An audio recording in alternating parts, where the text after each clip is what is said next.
Welcome to the Get Fit Guys, quick and dirty tips to slim down and shape up. My name is Ben Greenfield. I'm the Get Fit Guy, and in today's episode, you're going to discover 4 fitness foods that you should probably avoid. So, the Journal of Marketing Research recently released the article, The Effects of Fitness Branding on Restrained Eaters' Food Consumption and Post-Consumption Physical Activity. That's a mouthful, pun intended.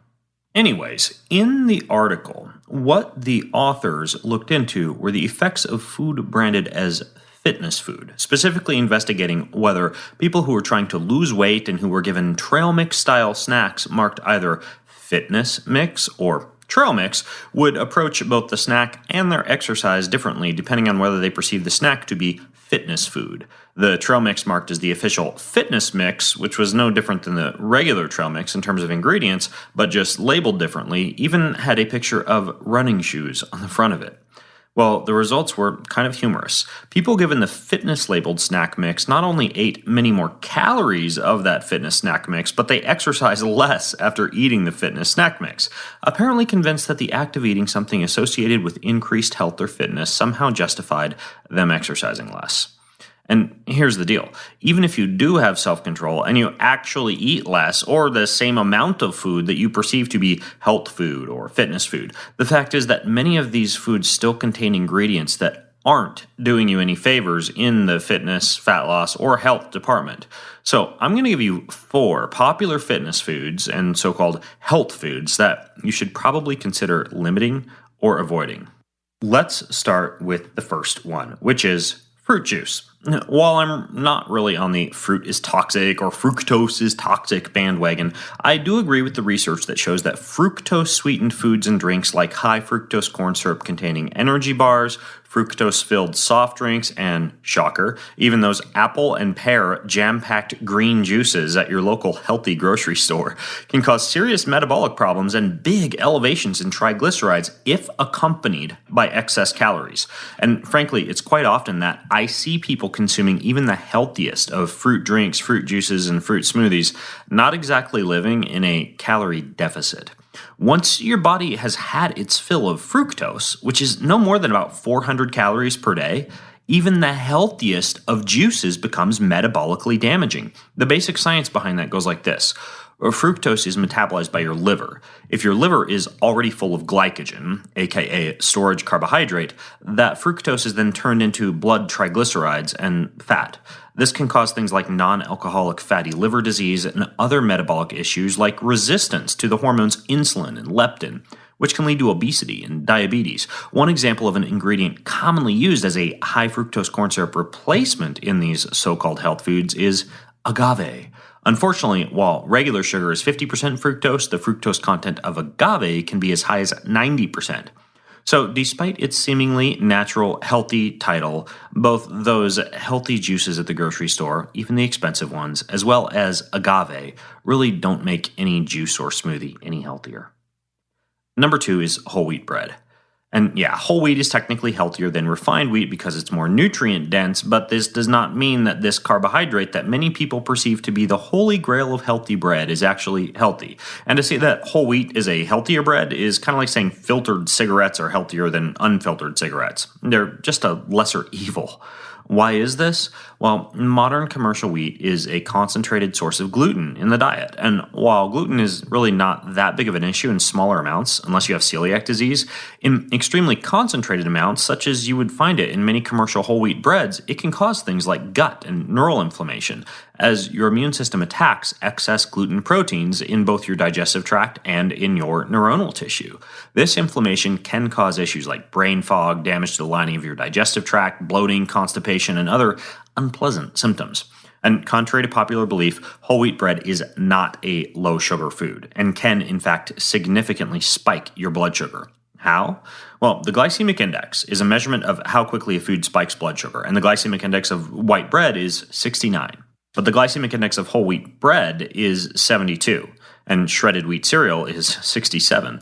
Compare that to sucrose, or table sugar, which is 59. The glycemic index of a Snickers bar is 41, which means that, yes, whole wheat bread spikes your blood sugar far more than a candy bar. So-called healthy cereals based on whole grains and whole wheat aren't much better. For example, if you check out the ingredient list of Kellogg's Smart Start Strong Heart Antioxidant Cereal, and I'll put the full list over in the show notes at quickanddirtytips.com for this episode, which is episode number 248, you can see on that ingredient list that it's packed with not just sugar and refined carbohydrates, but also a host of other preservatives and artificial additives, including BHT, sugar, malt, soy lecithin, more sugar, sugar again. I'm not quite sure why sugar appears 5 times on that ingredient table. Yellow number 5, BHT again, and so on and so forth. Again, you can check out the entire list, which also includes, of course, high fructose corn syrup, over at the show notes. Packaged crunchy foods. As I record this article, I'm actually traveling through several different airports, and I've noticed a growing trend of healthy food sections in the snack aisle of many newsstands and food vendors at the airport. Upon closer inspection of many of these foods, from nori bites to low-fat popcorn to dried fruit and nut mixes, you'll find canola oil, soybean oil, and other seed and vegetable-based oils listed on the label, often as one of the primary ingredients. These oils, however, are extracted from seeds and plants using harsh processing methods which include high heat, bleaching, and even the use of the solvent hexane. These oils also contain very high percentages of omega-6 fatty acids, which can be inflammatory when consumed in excess. About 0.5 to 4% of the fatty acids in these oils are in the form of trans fats, which can be a major contributing factor to heart disease. Another common ingredient in these crunchy packaged health snacks is brown rice syrup, also known as rice malt syrup, which is made by treating cooked rice with enzymes that break down the cooked rice into simple sugars. So that means brown rice syrup is basically pure glucose, void of essential nutrients, with a glycemic index of, drumroll please, 98. And remember, that means it will spike your blood sugar very, very quickly.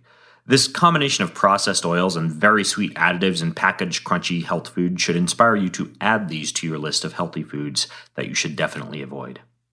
And then we have gluten-free snacks. While the gluten I referred to earlier can definitely be unhealthy, especially in high amounts, unfortunately, many food manufacturers have heavily promoted gluten-free health foods, and many people have jumped on the gluten-free bandwagon by simply purchasing starchy snacks like gluten-free pizza and pretzels, gluten-free rice crackers, gluten-free sugary chocolates and candies, and concentrated amounts of gluten-free fruit juices and smoothies, rather than, say, switching to more nutrient-dense and natural forms of gluten-free carbohydrates, like vegetables, quinoa, amaranth, millet, gluten-free oats, sweet potatoes, yams, carrots, and parsnips.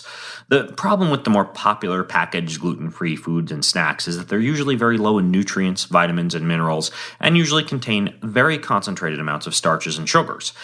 Instead of a gluten grain, they're often made with other starches like potato starch, tapioca starch, or some others.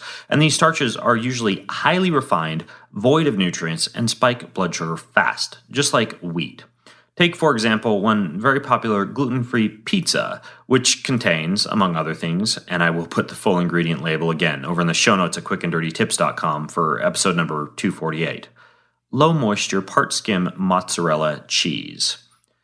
Tomato puree, which is made of sugar, salt, and other spices, soybean oil, BHT, BHA, cottonseed oil, corn oil, canola oil, vegetable shortening, palm oil, soy lecithin, and more sugar. So as you can see, you're avoiding gluten, but at the same time getting hefty doses of starch, flour, commercial dairy, vegetable oils, and sugar. Ultimately, as you navigate the ever-growing world of fitness and health foods, what you need to do is ask yourself whether you're consuming real, recognizable, nutrient-dense food packed with vitamins and minerals and low in sugars and oils, or whether you're simply being fooled by clever packaging, just like the folks in the Journal of Marketing Research study that I started this episode off with. Well, if you have more questions or comments about these 4 fitness foods you should avoid, or your own to add, you can join the conversation over at facebook.com/getfitguy. That's facebook.com/getfitguy. And until next time, I'm Ben Greenfield, the Get Fit Guy, asking you, what are you waiting for? Go get fit.